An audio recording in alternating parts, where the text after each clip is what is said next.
할렐루야. 아멘. 오늘 말씀의 제목은 생명의 면류관입니다. 제목이 뭐예요? 생명의 면류관. 여러분 모두가 다 오늘 예배를 끝나고 나면 다 머리에 뭐 하나씩 써야 돼요? 생명의 면류관을 쓰고 돌아가셔야 돼요. 이미 쓰신 줄로 알고 있지만 확인 한번 해봐야 되겠어요. 그래서 오늘 면류관 못 쓰신 분들은 집에를 못 가실 줄로 알고 잘 듣고 하나씩 쓰시고 가시기를 원합니다. 성경은 우리에게 세상 이야기만이 아니라 세상이 알지 못하는 이야기를 해주는 것이에요. 그래서 많은 사람들이 땅의 일로 분주한데 우리에게는 땅의 일뿐만 아니라 그 땅이 있게 한 하늘을 바라보게 하고 그 하늘을 있게 한 하나님을 우리에게 알게 합니다. 그래서 우리에게 마음을 넓히고 또 지각을 넓혀서 눈을 넓혀서 하나님을 바라보고 위를 바라보고 살도록 사람, 인간, 안드로포스 위를 바라다 보는 자라고 했죠. 하나님을 바라보고 사는 자가 사람입니다. 그러므로 땅의 것을 추구하지 말라. 땅의 것은 육신에 속한 것들을 말하는 것이에요. 그래서 오늘 우리가 그 잘 살아가고 있는가, 오늘 고정된 눈을 들어서 시선을 하나님께 향할 수 있도록 그렇게 했으면 좋겠어요. 야고보라고 하는 사람이 성경에 많이 나와요. 구약에는 야곱이라는 이름이, 신약에서는 야고보로 그렇게 제임스로 돼 있어요. 그런데 이 사람이 예수님의 제자들 중에서도 나오는 거죠. 세베대의 아들, 예수님의 이모의 아들들이죠. 중에 세베대 아들 중에 바로 이 야고보, 요한과 야고보가 있고 또 알페오의 아들 중에 야고보가 있습니다. 그러니까 예수님 12제자 중에서 야고보가 2명이 있고 또 이 야고보는 아마 기록하기를 예수 그리스도의 육신의 형제, 곧 요셉과 마리아가 난 예수님의 친동생 야고보가 이 서신 썼다라는 것이 정설적인 내용입니다. 그러니까 예수님과 함께 자라면서 육신적으로 같이 가정에서 살고 했지만 예수님을 믿지 않았어요. 기적을 행하고 다녀도 믿지 않았습니다. 그런데 예수님이 죽으시고 부활한 다음에 이 야고보에게 나타났을 때 그 야고보가 변화되고 사도가 되었어요. 그러므로 그가 사도된 것은 자기의 힘과 능력이 아니에요. 예수님, 부활한 예수님을 만났기 때문에 그의 은혜를 통하여서 믿음을 가지게 된 것이죠. 이 야고보가 사는 시대에도 환난과 시험들이 많았습니다. 환난과 시험, 이 세상에 어디든지 다 있어요. 왜 그래요? 죄로 인하였기 때문에요. 죄가 있는 곳에서는 환난이 따르게 됩니다. 그래서 죄가 있는 곳곳마다 사람이 얼마나 잔인한지 몰라요. 그렇죠? 지금도 생각하면 감옥에 있는 사람들, 그냥 그래도 한국이나 보통 미국 감옥 같은 경우는 물론 힘들고 어려운 곳이 있지만 공산주의의 감옥이나 이슬람 감옥이나 그런 것과는 비교가 안 되잖아요. 그러니까 사람의 인권조차 죄를 지으니까 하늘을 쳐다보지 못하고 땅만 보고 살아가도록 하는 것이 바로 이 공산권의 그런 감옥이잖아요. 하늘을 쳐다보는 것 쉬운 일이 아니에요. 우리가 하늘을 쳐다보는 것 당연한 것 같아도 그렇게 못하게 하는 권세들이 있단 말이에요. 하나님 믿는 것 당연한 것 같아도 못 믿게 만드는 존재가 있어요. 우리는 이 세상에서 이 세상의 지혜로만 사는 것이 아니라 하늘의 지혜를 가지고 살아야 전부를 볼 수 있고 무엇이 진짜 행복한 삶인지를 알게 돼요. 야고보 시대든지 지금이든지 수많은 환난들이 많이 있어요. 요즘 너무너무 경제적으로 많이 힘들고 인플레이션 올라가고 하면서 수많은 가정들이 파탄이 나고 그렇게 하는 일들이 많이 있잖아요. 그런데 이뿐만 아니라 과거에 이 야고보 시대에는 성도, 크리스찬인, 그리스도인이라고 하는 사람들은 소수였어요. 아주 마이너리티였어요. 그러니까 유대교라고 하는 그 이스라엘에서조차 이 크리스찬이라고 하는 사람들, 예수님 믿는 사람들은 구약의 율법에 유대인들에게부터 핍박을 받고 로마 제국에서 핍박을 받고 그렇게 하면서 이중적인 핍박을 받고 있는 사람들, 신앙생활하는 것 우리보다 훨씬 어려웠습니다. 예루살렘에서 흩어져 있는 사람들에게 그렇게 지금 편지를 쓰고 있고 따돌림 당하는 사람들, 여러분 예수님 믿는다고 따돌림 당하고 월급도 제대로 못 받아도 아무 말도 못하고 또 구타를 당하고 집을 쫓겨나가고 해도 예수님 믿기 때문에 그렇게 떠나가야 되고 거주에 제한이 되고 그렇다면 여러분이 힘들지 않겠어요? 그런데 지금 바로 이와 같은 상황이 야고보의 시대에 환난과 핍박이 있는 시대입니다. 좌우로 우겨싼 환난들이 얼마나 많은지 야고보가 생각할 때 이대로 하면은 믿음이 다 질식되어 죽겠다라고 생각하면서 환난, 시험 이런 것들을 이겨내지 못하면 성도들에게 있어서 고난의 문제를 잘 신학적으로 신앙 가운데서 정리보지 못하면 거기에 치여서 죽겠다라고 생각하고, 이건 제 생각이에요. 생각하고 이 내용을 지금 쓰기 시작하는 거예요. 고난 당하는 자 어떻게 신앙생활 할 것인가 라고 그렇게 하면서 작정하고 믿음의 칼을 들었고, 그리고 하나님 앞에 이 시험의 두려움을 이겨내고 기도에 불을 붙이고 그리고 하나님이 주신 지혜로 이겨내서 살아가자라고 하면서 쓴 편지가 바로 이 야고보서입니다. 1절에 보니까 야고보서 1장 1절에 보면 하나님과 주 예수 그리스도의 종 야고보는 자기가 누구인지를 분명히 알아요. 과거에는 요셉과 마리아의 아들이었어요. 그런데 이제는 하나님과 주님, 자기의 육신의 형인데 그 예수님을 주, 큐리오스라고 그렇게 불러요. 주님 그렇게 고백하면서 하나님과 주 예수 그리스도의 나는 종입니다. 둘로스란 거죠. 묶여있는 자예요. 쇠사슬로 묶여있는 종을 말하는 거예요. 나는 주님에게 묶여있는 자입니다. 자기 신분을 알게 돼요. 여러분은 누구예요? 예수님 안에서 그리스도의 그 은혜로 함께 하나님의 자녀로, 신분상으로는 자녀요, 직분으로는 종으로 그렇게 묶여진 자입니다. 얼마나 축복인지 몰라요? 하나님의 종, 예수 그리스도의 종 야고보는 흩어져 있는 12지파에게 문안하노라. 흩어져 있는 자. 사람이 흩어져 있다면 뭔가 좀 불쌍해 보이잖아요. 함께 모여 살고 으쌰으쌰 하면서 힘을 내면 좋을 텐데 흩어져서 함께 살 수가 없어요. 가난이 흩어납니다. 예루살렘에 핍박이 나서, 사도행전 8장에도 예루살렘에 큰 핍박이 나서 성도들이 다 뿔뿔이 흩어졌어요. 생계를 뒤로 하고 가족들을 뒤로 하고 다 흩어졌는 것. 흩어졌다라고 하는 것은 과거나 지금이나 그렇게 좋은 표현은 아니에요. 고난받는다는 것이죠. 그런데 그들에게 말하는 것이에요. 내 형제들아, 너희가 여러 가지 시험을 당하거든 온전히 기쁘게 여기라. 내가 시험을 원해서 받는 것도 있지만 그렇지 않고 그냥 가만히 있어도 차가 와서 받아요. 그렇죠? 시험을 당하거든 그 말이잖아요. 피동적으로 가만히 있어도 나를 속여요. 그런 거잖아요.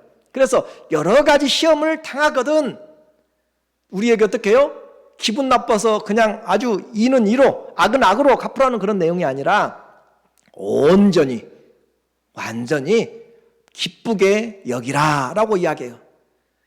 모든 것을 시험을 당할지라도, 어떤 종류의 시험을 당할지라도 어떻게 해요? 기쁘게 여기라 말은 계산을 그렇게 하란 말이에요. 그래서 시험 당한 것은 기쁜 일이다 라고 계산을 해요. 금전출납 아시죠? 수입이 있고 지출이 있어요. 그렇죠? 이것은 좋은 것이다. 지출이 아니라 수입이란 말이에요. 고난 당하거든 어떻게 해요? Count it all joy. 그렇잖아요. 모든 것을 다 수입적으로 이것은 복이다 라고 그렇게 계산하라고요. 여러분에게 계산의 방법을 가르쳐 드렸어요. 하나님 앞에서 시험을 당하거든 어떻게 해요? 복으로 뭐 하자고요? 계산해 놓으라. 계산. 카운트 해 놓으란 말이에요. 이것은 복이다. 할 수 있겠죠. 그렇죠? 이것은 복이다. 제 말이 아니라 성경이 그렇게 하란 말이에요 지금. 그래서 너희가 여러 가지 시험을 당하거든 온전히 기쁘게 여기라. 계산해라. 그렇게 복으로 생각해라 라고 그렇게 이야기하고 3절에 왜냐하면 그 말, 이는 가르 그 말, 왜냐하면 너희 믿음의 시련이 인내를 만들어내는 줄 너희가 알미라. 이 믿음의 시련들이 인내를 만들어낸다. 하나님이 원하는 그런 성품들을 만들어낸단 말이에요. 이 시험을 통해서 하나님은 뭔가를 만들어내고 있어요. 우리에게 그리스도를 닮은 성품을 만들어내고 있는 것입니다.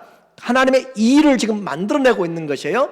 그렇기 때문에 시험과 환난을 당하거든, 여러 가지를 당하거든 온전히 그냥 생각만이 아니라 온전히 기쁨 쪽으로 계산할 수 있는 것, 생각으로는 안 되지만 믿음이라고 표현합니다. 이것이 믿음입니다. 아하, 내게 온 모든 시험 복으로 계산하라고 했구나 라고 그렇게 믿고 나가는 것이 믿음입니다. 이것이 하나님 앞에서 오늘 기도하면서 우리에게 권고해주는 예수님의 동생 야고보의 이야기입니다. 교회의 전승에 따르면 이 야고보는 작정하고 여러 해를 기도했다고 이야기해요. 작정하고 우리는 뭐 며칠 40일 기도도 하고 그러잖아요. 근데 작정하고 여러 해를 기도하다 보니까 무릎이 낙타처럼 그렇게 무뎌져서 이분의 별명이 늙은 낙타 무릎입니다. 늙은 낙타 무릎, Old Camel Knees. 그래서 늙은 낙타 무릎이 되도록 그렇게 여러 해 동안 하나님께 기도하고 그가 배운 것이 있어요. 깨달은 것이 있어요. 그래서 기도하니까 지혜가 생기더란 말이죠. 환난을 당할 때 기도하라. 하나님이 지혜를 주신다라고 오늘 우리에게 이야기를 하고 있어요. 그래서 우리에게 오늘도 우리 곁에 수많은 시련들이 있어요. 수많은 시험들이 뱀처럼 또아리를 틀고 있고요. 또 우리도 모르는 사이에 살며시 들어와서 우리를 칭칭 감싸고 질식시켜 죽이려고 하는 시련과 시험들이 있습니다. 시험을 이기는 것은 그 시험을 잘 알아야 돼요. 그 시험에는 두 가지가 있게 되는데 사단이 주는 시험이 있고 하나님이 우리를 시험하는 연단, 시련이 있습니다. 사단에게 속으면 안 되는 것이에요. 그래서 깨어 있어야 돼요. 이것이 사단이 주는 시험인지 하나님이 우리에게 주는 시험, 시련인지를 잘 깨달아야 되죠. 그래서 그 시험이 무엇이든지 간에 우리는 시험, 템테이션, 유혹이든지 아니면 하나님이 우리에게 주시는 그 트라이얼이든지 그 시험 테스트든지 간에 우리는 이겨내야 돼요. 어떤 것이든지 사단에게서 온 거나 하나님에게서 온 거나 우리는 다 시험에서는 이긴 자가 우리에게 생명의 면류관을 주님께서 주신다라고 하는 거죠. 그래서 첫 번째 우리가 계산할 것, 자, 시험이 오면 어떻게 하라고요? 계산을 복이다라고 계산하라고 했어요. 그렇죠? 시험이 오면 복이다라고 계산하라고 그렇게 여기라, 카운하라 그렇게 이야기했어요. 12절입니다. 시험을 참는 자는 뭐가 있어요? 복이 있나니. 다시 이야기하고 있잖아요. 시험을 참는 자 복이 있어요. 여기서 시험은 페이라스 모이스라고 하는 단어를 썼어요. 제가 이 말씀 하는 이유가 있어요. 또 참는 자는 복이 있나니 이는 시련을 견디어낸 자가, 이 시련은 도키미온이라고 표현했어요. 견디는 자가 주께서 자기를 사랑하는 자들에게 약속하신 생명의 면류관을 얻을 것이기 때문이라. 어떤 사람들은 이 시험을 나누어요. 페이라스 모이스는 사단이 주는 템테이션, 유혹을 이야기하고, 그리고 이 하나님이 주신 시험, 시련은 도키미온이라고 해서 그렇게 이야기하는데 꼭 원어가 그렇게만 쓰이는 것이 아니다라는 것을 이야기를 해요. 그래서 그걸 여러분에게 이야기하고 싶어서 하려고 그렇게 말씀을 드린 거예요. 그래서 큰 차이가 없다는 것이죠. 시험이 와도 우리는 그걸 통하여서 도키미온이라는 것은 연단되는 것이에요. 망치질로 담금질하는 것이죠. 칼을 만들 때 물에다가 뜨거운 것에다가 차가운 것에 망치로 계속 담금질하고 무쇠를 만드는 것처럼 이 도키미온이라는 것은 다듬고 담금질하다는 것이에요. 시험을 통하여서 우리에게 주님이 다듬어내는 것, 성격을 모난 것들을 잘라내는 것이에요. 그렇게 함으로써 시련이 우리에게 큰 위로가 되고 장점이 되도록 그렇게 만들어가는 것이에요. 자, 그래서 중요한 것은 오늘 시험이 복이다라고 하는 것을 생각할 때 말이 안 되죠. 아, 이렇게 사고가 났는데 어려운데 내게 무슨 복인가? 그래요. 우리는 이것만 바라보면 안 돼요. 지금만 바라보면 안 되고 전체적인 것을 보면서 하나님 앞에 맡기는 것이, 그것이 지혜입니다. 그래서 말이 안 되는 어불성설 같지만 연단과 고난과 고초가 많은데도 불구하고 성경은 참는 자는, 시험을 어떻게 해요? 참는 자는 복이 있나니. 시험을 참는 자는 것은 시험 아래에 있는 것을 말해요. 시험 아래에서. 시험 아래에 있는 거 얼마나 힘들어요. 그렇죠? 물속에 있는 것처럼 남의 밑에 있는 거 얼마나 힘들어요. 누구의 밑에 있는 것, 시험 아래에 있는 것, 고통 아래에 있는 것 힘들어요. 그런데 그 아래에 있는 것이 복이 있다라고 하는 것이에요. 왜 그래요? 시험에 그 모든 주권을 하나님이 하실 수 있기 때문에, 하나님께 맡기면 하나님이 그 시련의 주권을 가지고 있기 때문에, 그래서 하나님은 자기의 사랑하는 자들에게 바로 이어지죠. 이는 시험을 견디는 자가 주께서 자기를 사랑하는 자들에게 약속하신, 하나님을 사랑하는 자들에게 약속하신 생명의 멸류관을 얻는 길이다. 시험을 통해서 뭘 얻어요? 우리에게 생명의 멸류관을 주님이 주신다라고 그렇게 복으로 예배를 해 놓았습니다. 그래서 우리는 내가 예수님 믿으면서 개인적으로 잘못해가지고 고난당하고 또 어려움 당하고 하는 것들을, 그런 것들도 있지만 그것은 내가 심었으니까 거두게 되는 것이죠. 그렇지 않고 나는 하지 않았는데 그냥 나는 잘못이 없음에도 불구하고 어려움을 당하는 것이 많이 있어요. 교회를 위해서 어려움 당하죠. 그렇죠? 좋은 일 하려고 하는데 힘들고 어렵고, 좋게 전도하려고 가서 돈도 쓰고 시간도 쓰고 해주는데 그 사람들은 나에게 어렵게 만들 수도 있고, 내 잘못뿐만 아니라 또 내가 예수님 때문에, 교회 때문에, 성도들 때문에 그런 시험을 받을 때 우리에게는 주님이 복되다라고 그렇게 이야기를 해요. 주님의 말씀입니다. 베드로전서 4장 12절에 보면 사랑하는 자들아, 이제 베드로의 말이에요. 예수님의 제자들 중에서 첫 번째라고 할 수 있는 베드로가 말하기를, 사랑하는 자들아 너희를 연단하려고 오는 불시험, 아까 페라이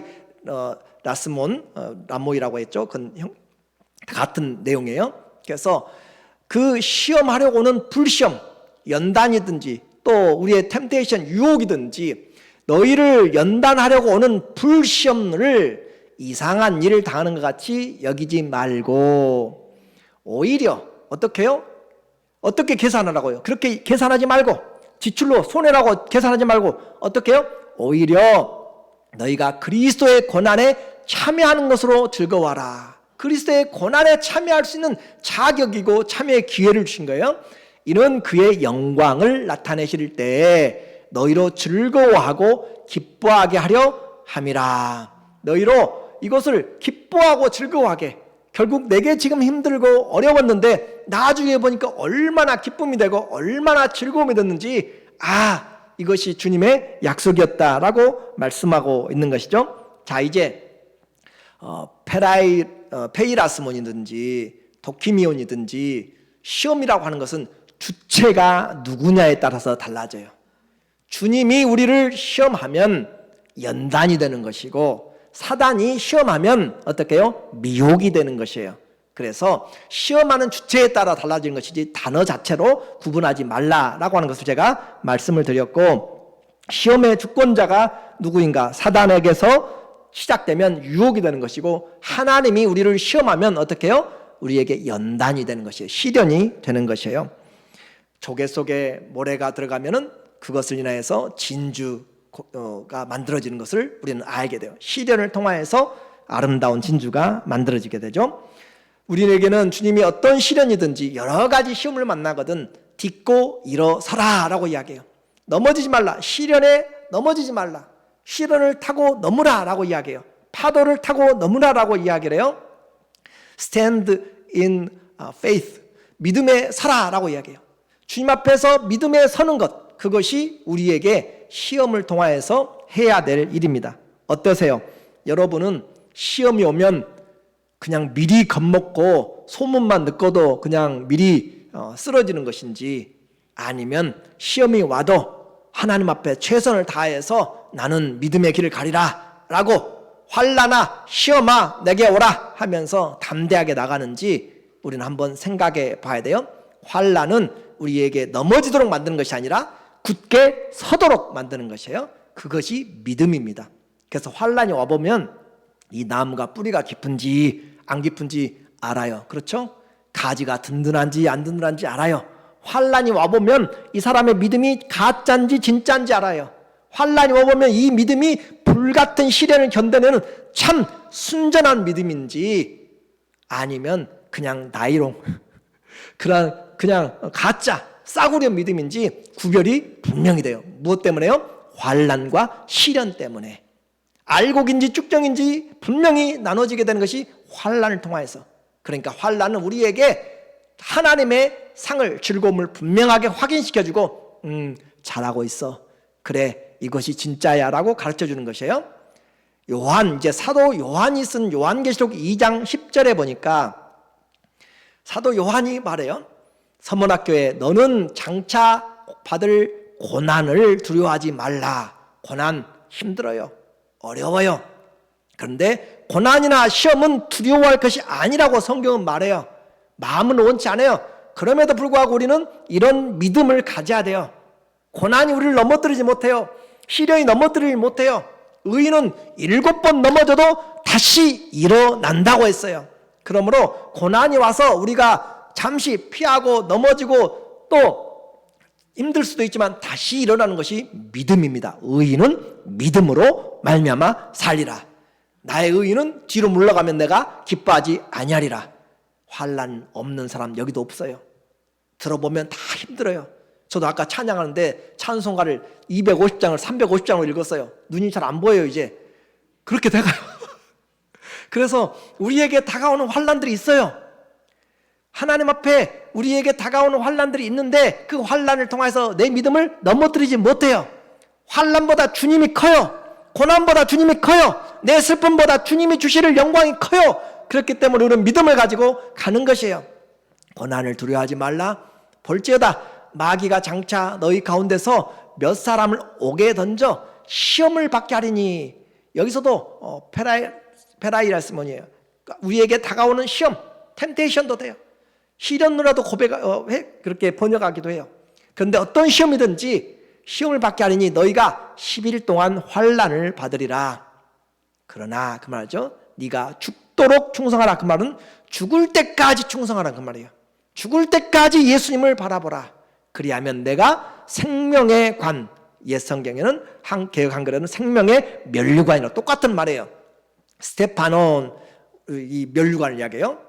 우리에게 스테반 그 말이 면류관이고 스테파니 면류관은 뜻인데 이 생명의 면류관을 우리에게 주리라. 환난을 이겨내는 자에게 생명의 면류관이 있지 환난에 무너지는 자들에게는 약속하지 않았습니다. 오늘 우리에게 시험을 이기는 것 무엇인가? 주님 앞에 이 믿음을 통하여서 이겨내야 돼요. 많은 사람들이 이야기해요. 어려움을 당할 때 어떻게 이겨내는가? 돈이 있어야 돼요. 체력도 있어야 돼요. 기술도 있어야 돼요. 그래요. 지력도 있어야 돼요. 물력도, 정신력도 있어야 돼요. 그런데 이 여러 가지 중에서 많은 사람들이 경험상 80% 이상은 심력, 마음이 더 중요하다 그래요. 모든 일들에서 어려움을 겪는 데 있어서 무엇이 중요해요? 마음이 제일 중요하다 그래요. 그래서 마음을 잃어버리면 생명을 잃어버린 것 같잖아요. 군대도 뭐가 중요해요? 무기도 중요하지만 뭐가요? 사기죠, 사기. 싸우자라고 하면 같이 일당백을 하는 것이에요. 내가 상대방을 위해서 내 몸을 던지면서 희생할 때 승리가 되는 것이에요. 두려움을 이겨낼 때 승리가 되는 것이에요. 사기가 중요하고. 정신일도 뭐예요? 하사불성. 어르신들 잘 알잖아요. 정신을 하나로 하면 못 잃을 것이 없어요. 그런 것처럼 호랑이에게 물려가도 못 차리면 돼요. 정신 차리면 돼요. 걸음이 빠르다고 호랑이에게 벗어나는 것이 아니에요. 호랑이보다 더 빠를 수 없어요. 그런데 정신 차리면 그 말처럼 환난을 이겨내는 것도 정신인데 우리 성도들에게는 정신보다 더 큰 하늘로부터 오는 믿음 영역이 있어요. 영역이. 그렇죠? 하나님 주시는 영적인 능력, 영적인 은혜가 있어요. 그러니까 내 영혼이 잘됨 같이 범사가 잘 되도록 하는 그 하나님의 은혜를 가지고 우리는 승리할 수가 있다라고 하는 것이에요. 환난이 문제가 아니라 하나님을 붙잡으면 믿음이 있으면 이겨내는 것이에요. 그렇죠? 오늘 믿음이 없기 때문에 좌절하고 있어요. 내게 주신 것이 많아도 복인 줄을 알지 못해요. 왜 그래요? 믿음이 약하기 때문에 그래요. 오늘 우리 모두에게 주님은 체력이 좋아도 마음이 나누이면 의기소침하게 돼요. 아무리 숫자가 많아도 마음이 나누이면 다 뿔뿔입니다. 체력을 만드는 것도 내가 살아야겠다는 의지예요. 돈을 버는 것도 내가 돈 벌어서 돈 한번 벌어봐야겠다는 의지예요. 그렇죠? 뜻이 있으면 뭐가 있어요? 길이 있다는 말이에요. 세상도 그렇게 이야기하는데 우리는 그 마음이 아니라 마음보다 더 큰 하나님의 믿음, 영역이 있다니까요. 그 영으로서, 영적인 은혜로서 그리스도인들은 복된 것, 환난이 오면 복이다라고 하는 그 은혜를 받게 됩니다. 오늘 우리 모두에게 환난은 어떻게 계산하자고요? 복이다라고 계산하라고 그랬어요. 왜 그래요? 생명의 멸류관을 주님이 주실 것이기 때문에. 그래서 우리가 잘 알아야 될 것이 속지 말아야 돼요. 세상은 눈 뜨고 코 베어가는 시대이기 때문에 정말로 정신 잘 차리고 살아야 돼요. 시험에 들면 사람들이 생각을 해요. 13절 오늘 본문에 어떻게 생각하는가? 사람들이 13절에 보니까 사람이 시험을 받을 때 내가 하나님께 시험을 받는다 하지 말지니 시험 당하면 하나님 내게 왜 이렇게 했어요? 라고 그렇게 생각해요. 하나님 계시면 왜 이런 일이 나요? 라고 생각하는 것이 우리의 일상적인 생활입니다. 그래서 시험 받을 때 내가 하나님께 시험 받는다 하지 말지니 하나님은 악에게 시험 받지도 아니하시고 아무도 시험하지 아니하신다. 하나님이 미혹을 만들어내지 않는다 그 말이에요. 하나님이 죄의 조성자가 되지 않는다 그 말이에요. 그래서 우리는 이걸 잘 기억해야 돼요. 하나님이 왜 나를 이렇게 시험하는가? 유혹에 빠져서 내가 원인이 된 것을 가지고 하나님이 거기 놔둬가지고 꼭 가는 길에 그 일이 있어가지고 그렇게 우리는 핑계된다 그 말이죠. 그래서 아담이 그랬어요. 아담이 선악과를 하와가 준 것을 먹었어요. 주님이 말씀하십니다. 아담아, 너 지금 왜 거기 나무 아래에 숨어 있느냐라고 하니까 창세기 3장 12절에 아담의 말이 하나님이 내게 주셔서 내게 주신 그 여자가 이 과실을 먹으라고 해서 내가 먹었습니다. 누가 줘서요? 하나님이 주셔서. 하나님이 이 하와를 안 줬으면 나만 혼자 살아서 이럴 일이 없을 텐데. 그런데 그 전에는 어떻게 했는데요? 하와를 보면서 이는 내 뼈 중에 뼈요 살 중에 살이다 그렇게 아주 입이 벌어지도록 그렇게 하나님을 찬양했던 자가 시험에 들고 그렇게 되니까는 하나님이 주셔가지고 주신 여자가 내게 주셔서 내가 했다라고 그렇게 하나님 핑계를 댄다 이 말이에요. 오늘 속으면 안 됩니다. 하나님은 아무도 시험하지 않아요. 서로 하나님이 시험할지라도 그 시험은 우리에게 뭐예요? 연단을 통하여서 믿음을 만들어내는 것입니다. 학생들에게 시험을 통하여서 그 자격을 더 준비시키는 것처럼 창세기 22장 1절에 보면은 하나님이 아브라함을 시험하사 그 말도 셉투아진트 70인경의 성경의 히브리어를 헬라어로 번역한 보면은 이 미혹이라는 단어를 똑같이 쓰는 temptation이라고 그렇게 표현하고 있어요. 하나님이 또 그 단어란 뜻이죠. 그러니까 테스트로 번역하는데도 불구하고 그 어원이 같아요. 그러니까 하나님이 주체가 누구냐면 이 시험의 주체가 누구냐? 마귀가 주면 미혹이 되는 것이고 하나님이 주면 우리에게 시련이 되는 것이에요. 시험이 돼요. 그럼으로써 성숙하도록 나가는 하나님의 일이라는 것을 우리에게 말하고 있고 주님이 말씀하신 우리를 주기도문에서 시험에 들게 하지 마옵시고 이것은 사단의 유혹입니다. 사단이 주는 유혹, 미혹에 넘어지지 않도록 그렇게 하는 것이죠. 인간의 욕심으로 이끌리는 그 유혹. 그래서 14절에 말하기를 14절 오직 각 사람이 시험을 받는 것은 자기 욕심에 이끌려 미혹됨이니 자기 욕심에 이끌려 미혹된다. 이 욕심에 끌려 미끼를 사용하단 말이죠. 물고기에게 미끼를 쓰면은 그 미끼를 물려고 한번 가서 가만히 보는 것이죠. 그리고 한번 톡 건드려보고 그리고 가까이 가서 한번 물어보고 하면 잡히게 되는 거예요. 그 말이에요. 끌려 그 말이 바로 낚시할 때 사냥할 때 쓰는 단어예요. 그러니까 사단이 자기 욕심이 점점 이걸 보니까 보암직도 하고 먹음직도 하고 그리고 탐스럽게 그 아름답게 할 만큼 탐스러운 것이기 때문에 내 욕심이 미혹되어서 넘어가는 것이에요. 이처럼 하나님 앞에서 내 욕심이 그래서 15절에 이야기해요. 욕심이 잉태한 즉 죄를 낳고 죄가 장성한 즉 사망을 낳느니라. 욕심이 점점 커지면 죄를 낳게 되는 것이에요. 그리고 그것이 장성하면 사망을 낳게 된다라고 말합니다.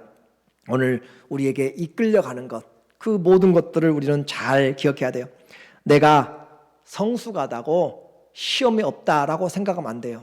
우리에게는 크든지 작든지 믿음이 적든지 크든지 간에 우리에게는 다 시험이 있어요. 예수님이 40일 동안 금식하고 얼마나 하나님의 아들이요 기뻐하는 자요. 하나님과 영적으로 얼마나 긴밀해요. 그런데도 사단의 시험이 있었어요. 그렇죠? 그리고 또 다윗이 힘들고 어렵게 정말 왕이 되어서 이제는 중년에 다른 나라를 정복하는 그런 힘까지 가졌어요. 랍다성을 정복할 정도로 그렇게 큰 힘을 가졌을 때 다윗의 신앙 중년에 밧세바라고 하는 여인에 의하여서 그가 원했든지 이끌렸든지 간에 환경으로 인하여서 범죄를 하게 되었습니다. 한마디로 우리에게 사단은 모든 수단을 동원해서 넘어뜨리려고 하고, 특별히 직분자, 가장, 또 리더들을 무너뜨리려고 하는 것이에요. 그래서 이와 같은 것들에 대해서 우리는 잘 바라보면서 내 욕심인지 야망인지 정욕인지 그것을 분별을 해내야 되는 거죠. 어떻게 해요? 항상 겸손해야 돼. 이것이 내 뜻인지 하나님의 영광인지를 바라봐야 되는 것이고, 기록된 말씀으로 우리가 이겨내야 돼요. 이것에서 넘어지지 않도록 그렇게 하는 것이죠. 죄는 점점 성장하여서 결국은 욕심으로 죄로 사망으로 우리에게 다가오게 되는데 씨와 같은 것이에요. 욕심도 씨고 우리에게 믿음도 씨입니다. 누구의 말을 듣느냐 그 말이죠. 누구의 말을 듣느냐? 생명과 진리 대신 예수님의 말씀을 들으면 씨가 자라서 점점 그리스도의 성품으로 나타나게 되고 하나님의 나라가 이루어지게 되고, 사단에게 들은 말에 씨가 점점 자라게 되면 욕심으로 죄로 사망으로 이르게 되고, 다 말을 통하여서 우리에게 역사하는 것이에요. 나는 누구의 말을 잘 듣습니까? 내가 시험을 이기려면 그리스도의 말씀을 들어야 이겨내게 돼요. 그래서 속지 말라라고 이야기해요. 16절에 사단은 16절 보니까 사단은 내 사랑하는 형제들아 속지 말라 그 말이에요. 속지 말라. 많은 사람들이 하나님 때문이라고 속고 자기 욕심을 잘 모르고 속게 되고 그렇게 되지만 속지 말라. 뭘 속지 말라는 것이에요? 내가 욕심 부린다고 복을 얻는 것이 아니에요. 내가 욕심 부린다고 내가 차지하는 것이 아니에요. 그 모든 좋은 것들은 누구에게 오느냐? 하나님께로부터 온다. 그것을 잊지 말라 그 말이에요. 17절에 우리에게 말해줘요. 17절 보니까 온갖 좋은 은사와 온전한 선물이 다 위로부터 빛들의 아버지께로부터 내려오나니 그는 변함도 없으시고 회전하는 그림자도 없으시니라. 우리에게 분명히 하겠어요? 욕심부려가지고 내가 복을 받으려고 욕심부려가지고 뭘 해보려고 했는데 그 욕심은 오히려 죄를 낳고 어떻게 해요? 사망에 이르게 할 뿐이지, 진짜 복은 속지 말라 말이야. 진짜 복은 어디서부터 와요? 빛들의 아버지 하나님 아버지께로부터 위로부터 온다. 위로부터. 땅에서부터 오는 것이 아니라 위로부터 오는 것. 하나님이 하늘문을 열어주셔야 땅에서도 열리는 것이에요. 그렇죠? 하나님이 닫아버리면 안 돼. 하나님이 하늘문을 놋과 같이 닫아버리면 비가 오지 않는다고 그랬어요. 너희 죄로 인해서 내가 하늘을 놋처럼 만들어버리겠다. 비가 오지 않는 것이에요. 그래서 우리에게 주님이 말씀하시기를 우리에게 진정한 복은, 좋은 복은 하나님께로부터 온다. 위로부터 온다 그 말이에요. 그분이 우리의 아버지다. 그래서 어렵고 시험당할 때 사람들은 성격이 변죽하는 것이 죽을 듯 한단 말이죠. 그렇죠? 사람처럼 변덕이 심해가지고 죽 끓는 거 보셨잖아요. 끓기 시작하면은 여기저기서 뽀글뽀글 해가지고 정말로 감당을 못해요. 사람의 변덕이 그렇다니까요. 시험에 오면 이거 크고 작은 것에 대해서 그렇게 믿으면서 왔다 갔다 불신앙으로 그렇게 가요. 그런데 그런 우리의 변덕과 다르게 그 우리에게 좋은 것을 주시는 하나님은 어떤 하나님의 성격이에요? 그는 변함도 없으시고 그 말이에요. 죽을 듯 하는 나의 욕심이 아니에요. 생각이 아니에요. 하나님은 변함이 없어요. 변함이 없는 것을 더 자세하게 설명하기 위해서 예를 드는데, 회전하는 그림자도 없다. 여기 빛이 밝으니까 제가 뒤로 돌아서면 뒤에가 빛이 어둠이 있어요. 그림자가 있어요. 그런데 아무리 밝은 태양도 다 보면 돌아서면 어둠이 있어요. 그런데 하나님은 회전하는 그림자도 없다 그 말이에요. 하나님은 그와 같이 변함이 없고 다 드러나서 하나님이 하시는 일들은 우리에게 복이 되고 좋은 것으로 오기 때문에 그 하나님을 바라보라라고 합니다. 오늘 우리가 누구인지를 이제 확인하면서 말씀을 마칠게요. 사랑하는 형제들아 하면서 야고보가 이제 예수님 믿고 나서 흩어져서 고생하는 자들에게 써요. 너희가 누구인지 아는가? 라고 이야기해요. 너희가 누구인가? 18절에 보니까 18절 그가 그 피조물 중에 우리로 한 첫 열매가 되게 하시려고 자기의 뜻을 따라 하나님 아버지의 뜻을 따라서 진리의 말씀을 우리를 낳으셨느니라. 우리를 하나님이 낳았다라고 하는 것이에요. 저는 저의 어머니와 아버지가 낳았습니다. 여러분도 여러분의 부모님이 낳았어요. 그렇죠? 자녀 삼은 것이 아니잖아요. 그렇죠? 우리에게 낳았다는 그 표현을 통하여서 우리를 육신은 육신의 방법 나와요. 육은 육으로 낳는 것이고, 그렇죠? 각각의 생식 방법이 달라요. 하나님의 사람은 육으로 나지 않고 영으로 납니다. 성령은 성령으로 나는 것이에요. 그래서 우리는 하나님의 말씀, 내 말이 곧 영이요 생명이라 그랬잖아요. 예수님이 요한복음 6장 63절에 영으로 우리를 낳았다라고 하는 것이에요. 우리가 거듭난 것은 없어질 금과 은 썩어질 씨로 된 것이 아니고 사람 육신의 정욕과 혈통이나 그것으로 된 것이 아니고 남자의 뜻으로 된 것이 아니고 하나님의 뜻으로 우리를 낳았다라고 하는 거. 낳았다. 그래서 낳았기 때문에 하나님의 자녀가 되었어요. 이것은 끊을 수 없는 관계입니다. 우리를 진리의 말씀으로 낳은 사람이기 때문에 우리는 사랑받는 자녀요. 사랑받는 자녀에게는 하나님이 모든 것을 합력하여서 선을 이루심을 믿어라 합니다. 로마서 8장 28절에 보면 우리가 알거니와 신앙생활, 이것은 꼭 알고 가셔야 돼요. 신앙생활 우리가 알거니와 하나님을 사랑하는 자, 우리가 하나님을 사랑하는지 안 사랑하는지 어떻게 알아요? 곧 그 뜻대로 부른 자들은 사랑하게 돼 있습니다. 하나님을 사랑한 자들에게는 모든 것이 어떤 시험이든지 어떤 환난이든지 시련들이 합력하여서 하나님의 선을 이루어 나갑니다. 오늘 시험 가운데 있습니까? 그것이 유혹이든지 시련이든지 그 어떤 것이든지 지금 눈앞만 보지 마십시오. 멀리 보시고 나에게 좋은 것은 하나님께로 온다라고 생각하시고 이것을 이겨내면 믿음에서 스탠드하면 서 있으면 굳게 서 있으면 쓰러지지 아니하면 말씀을 붙잡고 좌우로 흔들리지 아니하면 주님이 내 길을 형통케 하리라. 내 길을 평탄하게 하리라. 주님이 사막에 강을 내시고 광야에 길을 내시는 것을 믿으시기 바랍니다. 그래서 유혹을 호기심으로 둔갑시키지 말고 하나님 앞에서 내 욕심을 주님 앞에 올바로 지혜를 통하여서 내 생각을 끊어내고 성도의 시험당할 때 복으로 계산하면서 생명의 면류관을 주님께서 내게 주신다라고 하는 이 약속의 말씀을 붙잡고 모든 환난을 복으로 계산하고 그날에 내게 주실 그 생명의 면류관이 우리 모두에게 풍성하기를 예수 그리스도의 이름으로 간절히 축원합니다. 아멘. 우리 같이 기도합니다.